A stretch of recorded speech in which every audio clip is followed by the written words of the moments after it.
কি অপরূপ সৃষ্টি তোমার, কি অপরূপ সৃষ্টি প্রভু, কি অপরূপ সৃষ্টি তোমার, কি অপরূপ সৃষ্টি।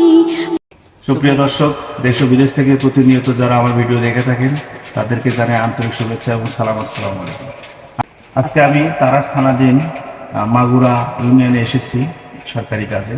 আসার পরে একটি হাফিজিয়া মাদ্রাসায় অবস্থান করেছিলাম এবং এখানে অবস্থান করার পরে জানতে পারলাম যে উক্ত মাদ্রাসায় 25 জন ছাত্র সহ 3 জন শিক্ষক এখানে 24 ঘন্টা অবস্থান করেন এবং এনাদের খাওয়া দাওয়া বিভিন্ন সহযোগিতা এলাকার মানুষই করে থাকেন এবং এই সহযোগিতার মাধ্যমেই এই শিক্ষকদের বেতন দেওয়া এবং বাচ্চাদের 3 বেলা খাওয়া এবং তাদের আনুষঙ্গিক যে খরচাটি সম্পূর্ণ এই এলাকার মানুষ সহ বিভিন্ন এলাকার মানুষ তাদেরকে বহন করে থাকে। আমি এখানে আসার পরে বিষয়টা এই শিক্ষক সহ বাচ্চাদের সঙ্গে কথা বলি এবং তাদের কাছে এই বিষয়টা জানার পরে আমার নিজেরও একটু ইচ্ছা হলো আমিও একটু তাদেরকে সহযোগিতা করার চেষ্টা করতেছি। সেই মোতাবেক আমি আজকে আমার বিভিন্ন কর্মের পাশাপাশি আজকে আমি এই শিক্ষক এবং বাচ্চাদের জন্য পার্শ্ববর্তী এলাকা থেকে আমি এক খাঁচা ডিম নিয়ে এসেছি এবং তাদের এই ছোটো ছোটো কচি বাচ্চাদেরকে দেওয়ার জন্য তারা ডিম দিয়ে একসঙ্গে ভাত খাবে, এইটাই তাদের জন্য আমি করতেছি। এই 25 জন ছাত্রের মধ্যে কেউ ইতিমা আছে, গরিব মানুষ, মানে এখানে থাকে, এখানে খায়, যারা ইতিম তাদের তো আসলে দেখার কেউ নাই। আমার মতো কেউ না কেউ তাদেরকে সহযোগিতা করে। আচ্ছা, আজকে আমি এই মাদ্রাসার যে শিক্ষক আছে তার একজনের সঙ্গে আমি কথা বলছি। আচ্ছা হুজুর, আপনি এখন সবার উদ্দেশ্যে বলবেন এটা কতদিন থেকে পরিচালিত হচ্ছে এবং কিভাবে হচ্ছে, এবং আমি যে আপনাকে এক কাছে দিন দিলাম এতে করে আপনার অনুভূতিটা কি একটু বলেন। আলহামদুলিল্লাহ, প্রিয় দেশবাসী এবং প্রবাসী ভাই সকলকেই আমি উদ্দেশ্যে জানাই, আপনাদের এই দিনী প্রতিষ্ঠানটা এটা হলো নাদের শরীফপুর মধ্যপাড়া কবরস্থান সংলগ্ন রিয়াদুল জান্নাহ হাফিজা কওমিয়া মাদ্রাসা। এখানে বর্তমান 25 জন ছাত্র আছেন এবং 3 জন শিক্ষক আছেন। তো এই মাদ্রাসাটা এলাকার 10 জন মিলে প্রায় 3 বছর হলো আপনার স্থাপিত হয়েছে, পরিচালিত হয়ে আসছে।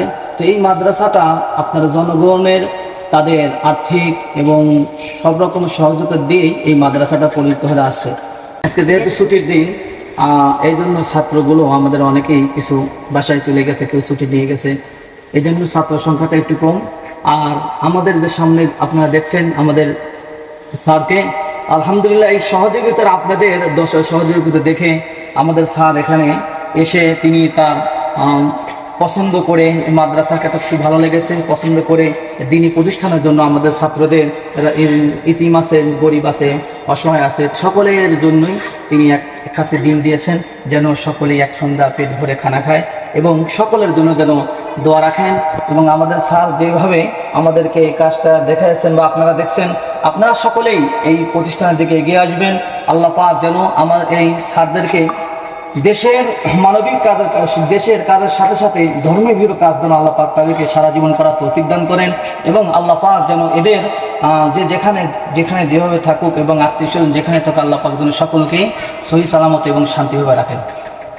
আজকে এই এতিম বাচ্চাদেরকে আমি সহযোগিতা করতে পেরে নিজেকে অনেক ভালো লাগছে এবং সেই ভালোবাসার উপর ভিত্তি করে আমি তাদের জন্য এই সহযোগিতা হাত বাড়িয়ে দিছি।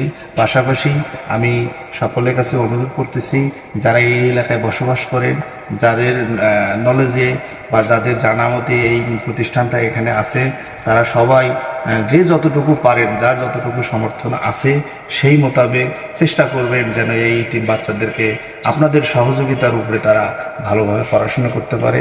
তাদের খেয়াল খুশি রাখবেন, এইটা আমি বাংলাদেশ পুলিশ সদস্য হিসেবে আপনাদের কাছে অনুরোধ করতেছি, অবশ্যই আমার এই অনুরোধটা আপনারা রাখবেন এবং আমার ভিডিওটি ভালো লাগলে একটু শেয়ার করবেন, যেন আপনাদের পাশাপাশি আরও অন্য কেউ ভিডিওটা দেখতে পারে এবং এই ইতিম বাচ্চাদের সহযোগিতায় হাত বাড়াই দিতে পারে। আজকে আমি আমার ভিডিও শেষ করছি, পরবর্তীতে আরও কোনো নতুন ভিডিও নিয়ে আপনাদের মাঝে হাজির হব। ভালো থাকবেন, আল্লাহ হাফেজ, আসসালামু আলাইকুম। কি অপরূপ সৃষ্টি তোমার, কি অপরূপ সৃষ্টি, কি অপরূপ সৃষ্টি তোমার, কি অপরূপ সৃষ্টি। এতিম বাচ্চাদের জন্য ওই মাদ্রাসার একটা নতুন ঘর নির্মাণ হচ্ছে। এইটা সম্পূর্ণ এলাকার মানুষের সহযোগিতায় তৈরি হচ্ছে। আপনারা যে যেখানে আছেন, যে যতটুকু পারেন সাহায্য করবেন, যেন এই ঘরটা খুব দ্রুত ওখানে নির্মাণ হয়।